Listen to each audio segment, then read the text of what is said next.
వర్మ గారు ఒక క్వశ్చన్ అండి. ట్రైలర్ చూసాం. ట్రైలర్ చూసిన తర్వాత 2010 నుంచి మీరే చెప్తున్నారు.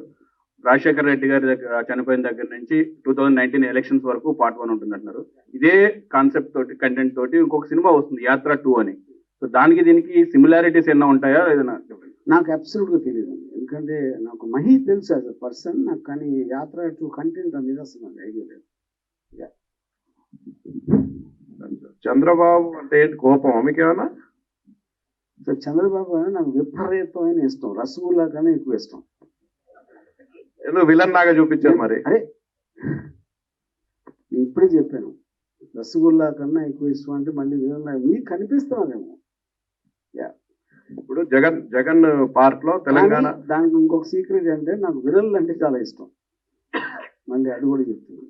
జగన్ పార్ట్ లో తెలంగాణ యాజిటేషన్ కూడా ఉంది, అది ఉంటుందా మీ సినిమాలో?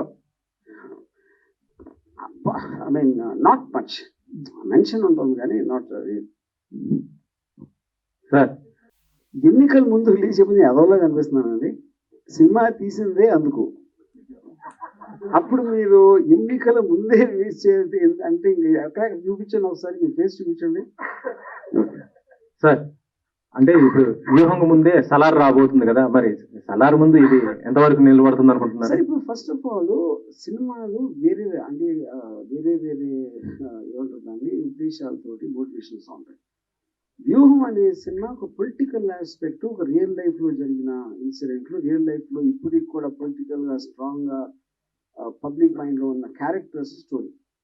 యూనో సలార్ అనేది ఫిక్షనల్ స్టోరీ, పెద్ద స్టారు అది. So I don't think they both are coming in the category. Hindu సినిమాలు అన్నాం కాబట్టి ఒకే దాంట్లో ఉంటాయని నేను అనుకోవట్లేదు. So this will be for a specifically interested audience, ఒక రియల్ లైఫ్ ఇన్సిడెంట్ గురించి. ఇప్పటి వరకు అంటే ఈ క్యారెక్టర్స్ అన్ని చూస్తుంటే మన గతంలో జరిగింది మొత్తం చూసిన పబ్లిక్ కి ఇప్పుడు ఈ సినిమా ద్వారా ఇంకా ఏం ఎక్స్టర్నల్ గా మీరు చూపించబోతున్నారు? గతంలో మీరు బయట వాళ్ళు మైకుల దగ్గర లేకపోతే స్పీచ్ల్లో చూశారు, వాళ్ళు బెడ్రూమ్ లో బాత్రూమ్ లో ఏం జరిగినాయని ఉంటాయి దీంట్లో. అది మెయిన్ థింగ్. సరే సినిమా రిలీజ్ తర్వాత మళ్ళీ జగన్ గవర్నమెంట్ వచ్చే అవకాశం ఉంటుందా? నేను జ్యోతిష్కుని కాదు, దేవుణ్ణి కాదు, నేను జస్ట్ ఫిల్మ్ మేకర్. నేను పైగా జ్యోతిష్యం దేవుణ్ణి నమ్మను కూడా. సో ఆ క్వశ్చన్ అడగడం కరెక్ట్ కాదు. సార్ వర్మ గారు ఒక క్వశ్చన్ అండి. చాలా సంవత్సరాల నుంచి మిమ్మల్ని ఫాలో అవుతున్నాం. మీరు కూడా ట్విట్టర్ లో కూడా చెప్తుంటారు పవన్ కళ్యాణ్ అంటే అభిమాని, Pawan Kalyan one of the fan అని మీరు చెప్తుంటారు కదా. మీరు ఏ సందర్భంలో పవన్ కళ్యాణ్ కు ఫ్యాన్ అయ్యారు? ఆయన యొక్క క్వాలిటీ ఏది చూసి, ఏ సినిమా కానీ ఏదన్నా ఇన్సిడెంట్ తో మీరు ఎలా ఫ్యాన్ అయ్యారు? ఈ జవాబు చెప్పే ముందు నమ్మల్ని ఒకటి అడుగుతా, మీరు పవన్ కళ్యాణ్ ఫ్యానా? నేను పార్షియలీ కాదండి. పార్షియల్ అంటే సినిమాలు చూస్తాను కానీ ఫ్యాన్ అని కాదు. ఓకే. సో ఇప్పుడు పవన్ కళ్యాణ్ అంటే పాయింట్ ఇవ్వండి, నేను just as a regular person గా నేను నేను పవన్ కళ్యాణ్ సినిమాలు చాలా తక్కువ చూసాను actually. But I was attracted to him. Janasena launch అప్పుడు చేసిన ఫస్ట్ మీటింగ్ కానీ లేకపోతే చాలా సార్లు. But I look at it like entertainment. You know నా ఉద్దేశంలో తనకు ఒక కన్సిస్టెన్సీ అనేది లేదు. అది just as one of the course of people, నా పర్సనల్ ఒపీనియన్. ఓకే.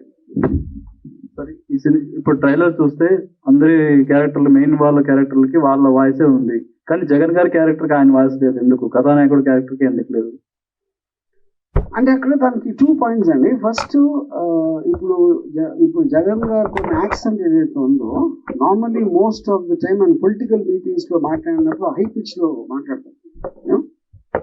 అది నేను ఆయన పర్సనల్ గా మాట్లాడినప్పుడు ఎలా ఉంటుంది అనేది ఒక దాని ఎలిమెంట్ లో మాక్సిమం పాసిబుల్ ట్రై చేసాను. I felt this voice is correct for the character of the emotion.